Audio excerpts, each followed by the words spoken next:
Ismael Bermúdez está del otro lado de nuestra línea y con él vamos a hablar sobre el anuncio del Gobierno Nacional respecto del incremento de jubilaciones, pensiones y asignaciones sociales, planes sociales, y por otro lado de la idea que se ha filtrado respecto de un bono extraordinario y para quién sería y si es que finalmente se concreta. Ismael, ¿cómo te va?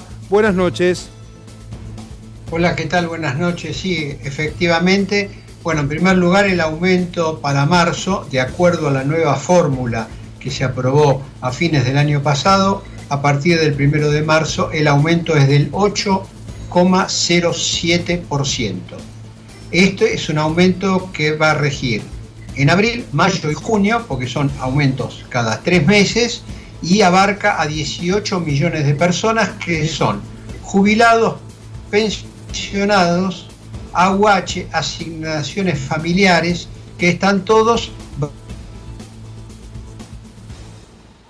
este 8,07 cuando uno lo compara con la inflación ya el último trimestre del año pasado o de la que se espera frente a enero-marzo de este año, evidentemente pierde frente a la inflación. O sea, la nueva fórmula debuta de mala manera ante los jubilados y pensionados y prestaciones sociales, porque se espera que como mínimo la inflación del primer trimestre sea del 11%. Por lo tanto, estarían perdiendo 3 puntos frente a la suba de los precios, y esto manteniéndose, vuelvo a insistir, hasta el mes de mayo, con lo cual la pérdida después de marzo, si computamos abril y mayo, sería bien pero bien superior. Frente a esta circunstancia, en el gobierno dicen que va a haber un bono cuyo alcance y el valor del bono va a ser definido por el presidente entre el jueves y el viernes, y que se va a anunciar junto con este 8,07 que va a regir a partir de marzo.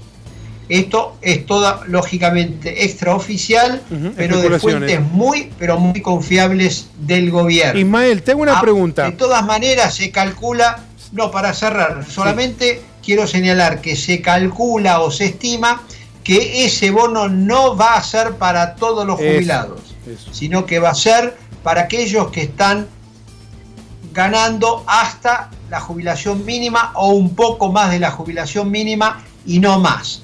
Para el resto, que están, vamos a suponer, arriba de 23.000, 24.000 pesos, el aumento va a ser exclusivamente del 8,07.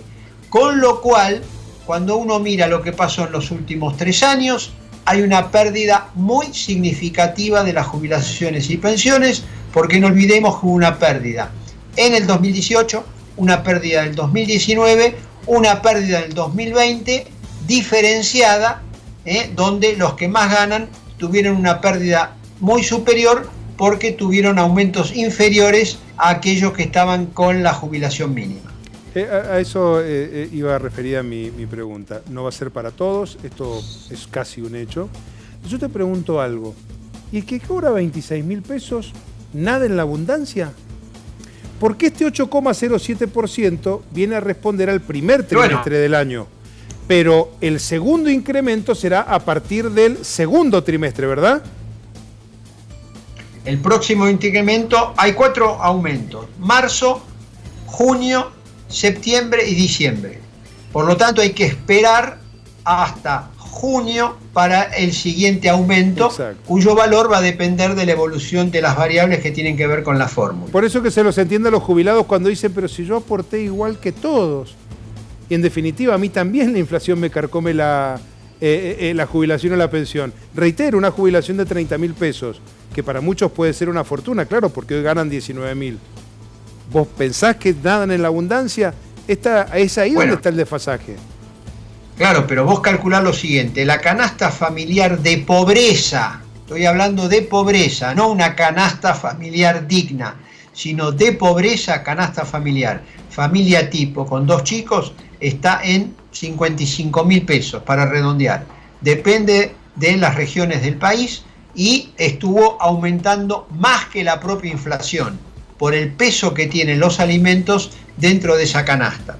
Evidentemente, hoy 30.000 pesos, evidentemente, bueno, es una situación, es un nivel de ingreso evidentemente de pobreza, y bajo ninguna circunstancia se puede hacer una distinción, porque no solamente aportaron más y le corresponde una jubilación superior, sino que los que más ganan en los últimos 3 años, solamente en los últimos 3 años, perdieron una cuarta parte del poder adquisitivo, un 25% es la pérdida. El resto tuvo una pérdida del 15%, o sea, según el rango de haberes, la pérdida va en 3 años entre el 15 y el 25%. Este 8,07 no repone absolutamente nada porque está por debajo de la inflación, y el bono, vamos a ver qué valor, si puede llegar a compensar, pero al no ser general, eso es lo que me han dicho, no va a ser para todos, sino que se va a repetir el esquema del año pasado cuando se otorgaron los bonos. Evidentemente hay todo un segmento que va a seguir perdiendo todavía algunos puntos más frente a la inflación, cayendo su poder adquisitivo en mayor medida de lo que estuvo cayendo hasta ahora. Ismael, gracias, buenas noches. Buenas noches a todos. Hasta luego.